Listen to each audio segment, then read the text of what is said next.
Why hello and welcome to my kitchen. And today we're going to learn how to bake something called rhubarb upside down cake.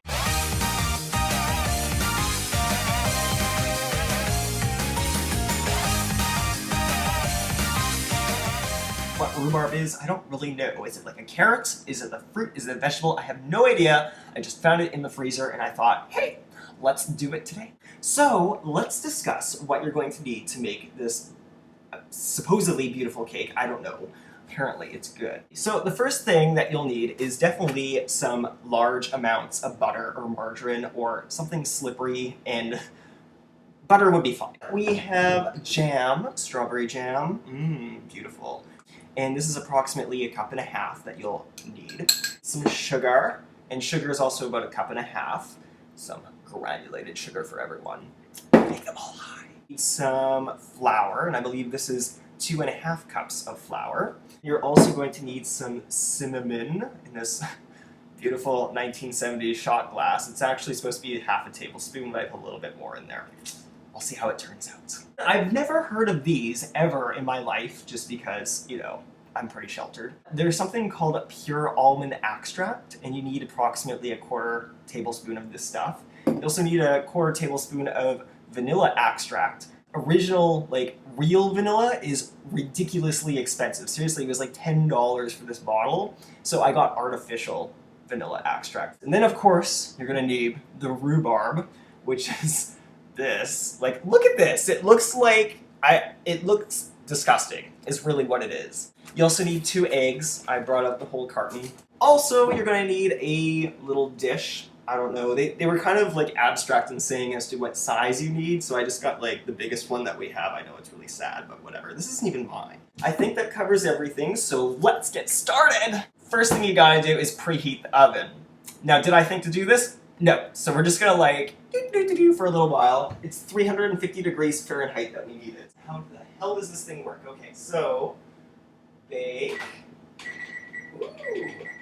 350. While we're waiting for it to heat up, because, you know, I didn't think about this, is we're going to take some butter, and we're going to coat the bottom of the pan ever so graciously. Ooh, what's this thing?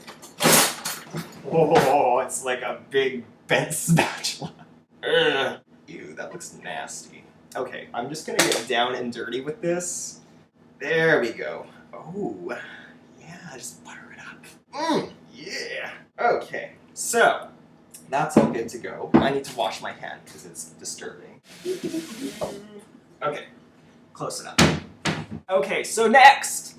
What do we have next? Where are my instructions? So the jam, which we have here, make sure that you take out the spoon. We apparently microwave it for about 30 seconds. So let's give that a try. 30 seconds. It works! Are we excited yet? I don't know. It's just, like, seriously, I greased up a pan and put some jam in the microwave. Woo! So this sounds like fun. What we're gonna do is we're gonna take the sugar and we're going to sprinkle it on the bottom of the pan. There goes the jam. It's not even melted. Put it in for 3 minutes, 33 seconds. Then we take the sugar, and apparently we, like, sprinkle it all over the pan itself. What we do is we take 1/4 cup of sugar, and then we just kind of sprinkle it around the edges of the pan that we just buttered up. So this is kind of what it looks like. That's as even as it's gonna get, sweetie. Ooh, I guess we can stop that now. Okay, so what do we got next? Now I need to get a bowl way up here. This nice glass thing of happiness. Oh, apparently we need baking powder. Well, I forgot about that, didn't I? Let's see here. Table salt. Ah! Look at me! Can you tell I just love Walmart? How the hell do you open this? You bastard!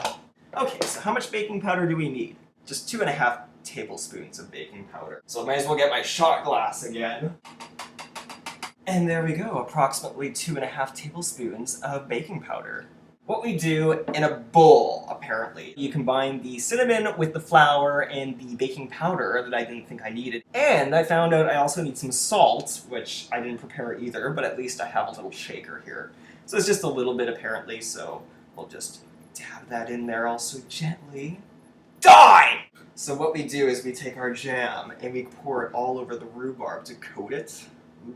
Look at that. Ooh, it's steamy. Frozen rhubarb with hot jam. So now that we have this wonderful little fluffy tan, beautiful bowl, we apparently take some butter, we throw it in here. Then we take the rest of the sugar, we just dump it in there.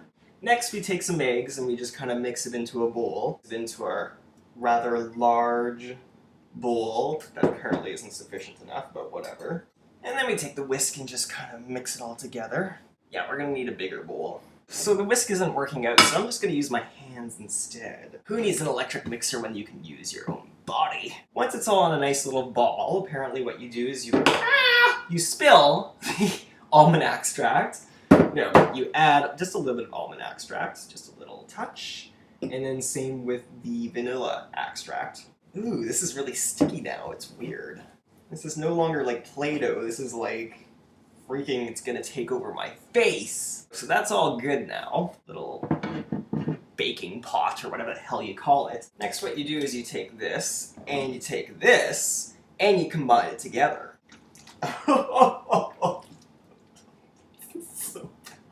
This is the nastiest thing I have ever made. Look at this! It's like nasty. Okay, so now that you've made this like really ridiculous goopy mess, what you do is you try to get it all off of your hands. And we just kind of pour it in here. As you can see, it's pouring so well. And then you just kind of make sure it's all relatively even in the pan. Look at me, I'm baking. Frick. So, need another tea towel. So this is what our cake looks like. It looks like someone had some serious issues in the toilet. And then comes the final step, where we actually get to bake it. So, apparently we put it in the oven for approximately 40 minutes. Let's see how it turns out through the power of video magic. Delicious. Well, time has elapsed, so it's time to take out our cake and see how it turned out. That looks quite interesting, actually. Look at this luscious cake of happiness. Delicious!